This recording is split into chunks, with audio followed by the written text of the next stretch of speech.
ओम नमामि शमीशान निर्वाण रूपम विभुम व्यापकम ब्रह्म वेदस्वरूपम। नमस्कार, स्वागत है आपका आचार्यवाणी में। मैं आचार्य डॉक्टर विक्रमादित्य आपके साथ हूं और आज हम बताने जा रहे हैं वृषभ राशि वालों के लिए जुलाई का मध्य भाग क्या कुछ करने वाला है। जुलाई के समय में कई ग्रहों का परिवर्तन हो रहा है और आज जैसा आप जानते हैं कि मंगल का परिवर्तन पहले ही हो चुका है, शनि महाराज वैसे ही वक्री चल रहे हैं, सूर्य विशेष तौर पर परिवर्तन करने का योग बना रहे हैं जुलाई के मध्य में और साथ साथ बुध भी उदय होने जा रहे हैं।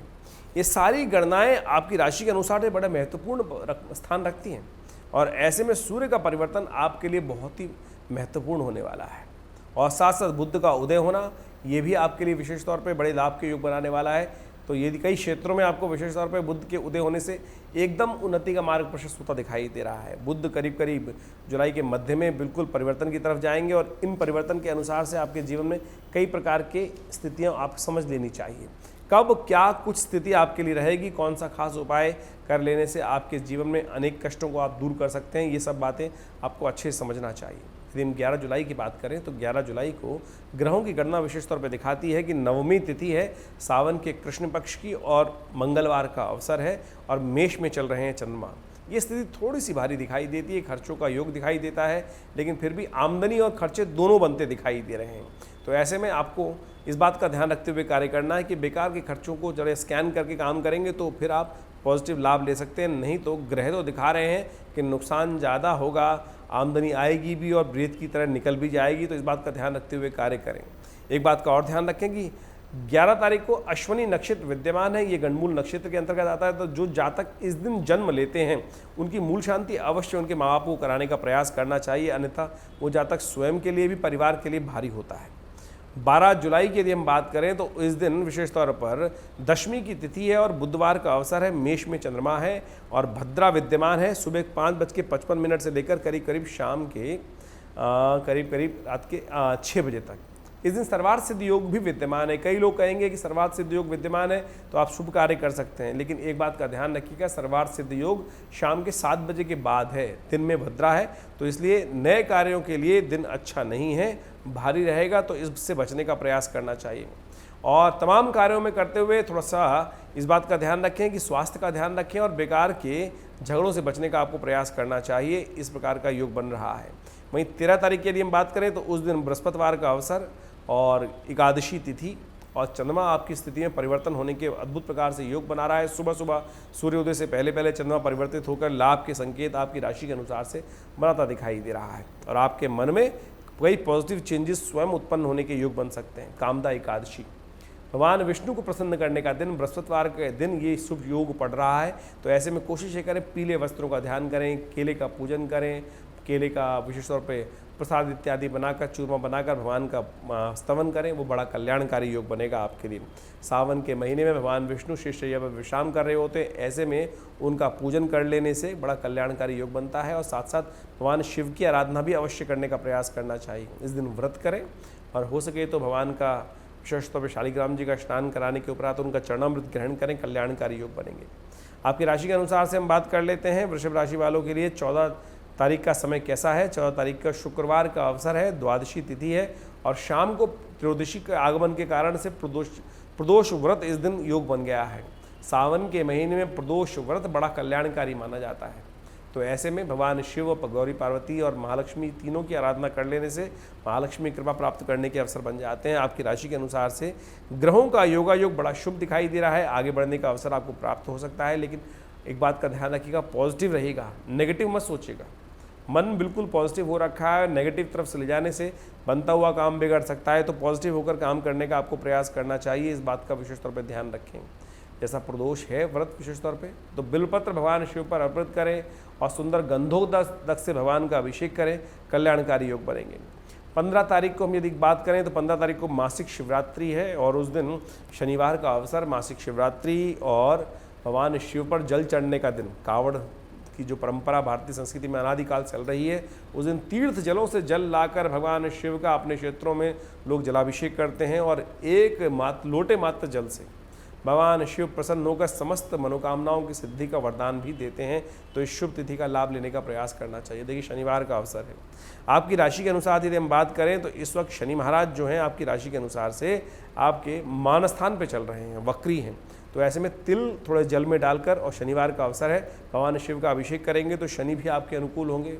शनि मंगल का टकराव चल रहा है, थोड़ी स्थिति विरोधात्मक स्थिति उत्पन्न कर सकता है। तो इससे बचने के लिए ये उपाय करना परम आवश्यक रहेगा, कल्याणकारी रहेगा। थोड़ा तिल लेकर उसमें विशेष तौर पर जल में मिलाकर भगवान शिव का अभिषेक कीजिए। और इस दिन बुध उदय होने जा रहे हैं, ये आपके लिए बड़ा शुभ योग बनाने वाले हैं। बुध उदय होने के साथ साथ आपकी व्यावसायिक बुद्धि में परिवर्तन आने का योग बनेगा, लाभ की स्थिति आपके समक्ष उत्पन्न हो सकती है। ऐसे में चंद्रमा का परिवर्तन भी रहेगा सुबह 11:25 पर, यह आपके लिए बहुत ही शुभ योग बनाने जा रहा है। यदि हम बात करें 16 तारीख की, तो 16 तारीख को रविवार का अवसर, चतुर्दशी तिथि, और इस दिन संक्रांति विशेष तौर पर पड़ रही है। रविवार और संक्रांति का योग हृदय नाम का योग बनता है, और ऐसे में समस्त प्रकार से कष्टों को दूर करने के योग बनते हैं। ऐसे में जो सूर्य को विशेष तौर पर थोड़ा एग्रेसिव जो ग्रह माने जाते हैं, क्रूर ग्रह के अंतर्गत आते हैं, वो भी परिवर्तन का योग बना रहे हैं। तो ऐसे में गेहूं का दान करना आपके लिए अच्छा रहेगा। आज का योग आपके लिए दिखाता है कि पॉजिटिव रहेंगे तो बिल्कुल बहुत बढ़िया लाभ की स्थिति आपकी राशि के अनुसार से बन सकती है। तो अच्छा सोचें, अच्छा करें तो कल्याण के लिए अच्छे योग बनेंगे आपके लिए। तो इस बात का ध्यान रखें, और नेगेटिव सोचेंगे फिर नेगेटिव ही होगा। तो इस बात का ध्यान रखते हुए कार्य करें। तो आज तो पॉजिटिव रहते हुए काम करने का प्रयास करें, समस्त कष्ट दूर होने के योग हैं।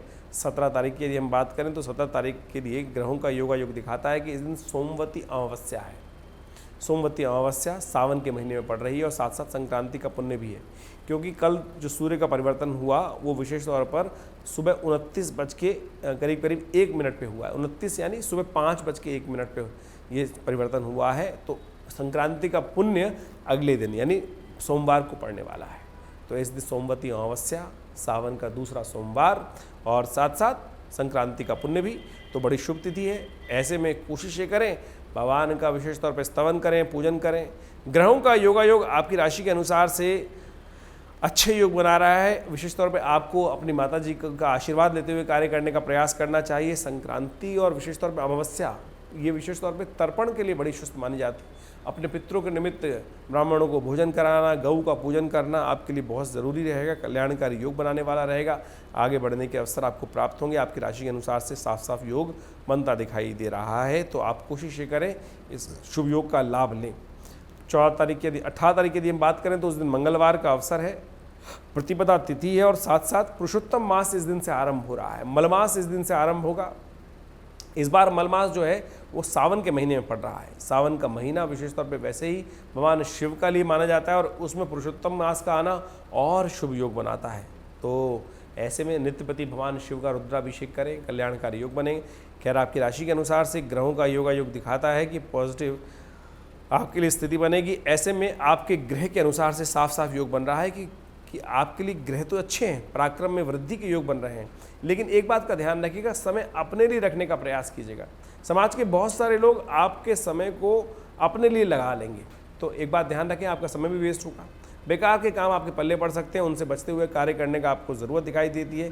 तो कोशिश करें बड़े सावधानी के साथ समय को समझते हुए कार्य करने का प्रयास करें। हमने आपको पहले अवगत कराया, बहुत सारे लोग फालतू कामों में आपको लिप्त कर सकते हैं, उनसे बचते हुए कार्य करने का आपको प्रयास करना चाहिए।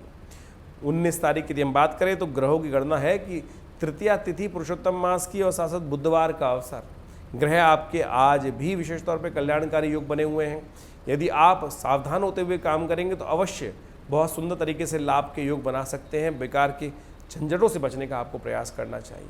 दूसरों के झगड़े में नहीं फंसना चाहिए, इस बात का ध्यान रखिए, और शिव को प्रसन्न करने का प्रयास करना चाहिए। देखिए बुधवार का अवसर, आज चंद्र दर्शन भी होने वाले हैं, तो शाम को विशेष तौर पर भगवान शिव की आराधना करते हुए चंद्रमौली भगवान शंकर का महामृत्युंजय मंत्र से जप कीजिए, कल्याण के योग बनेंगे, और इसी मंत्र से उनका अभिषेक करेंगे तो बड़ा लाभकारी योग बनेंगे।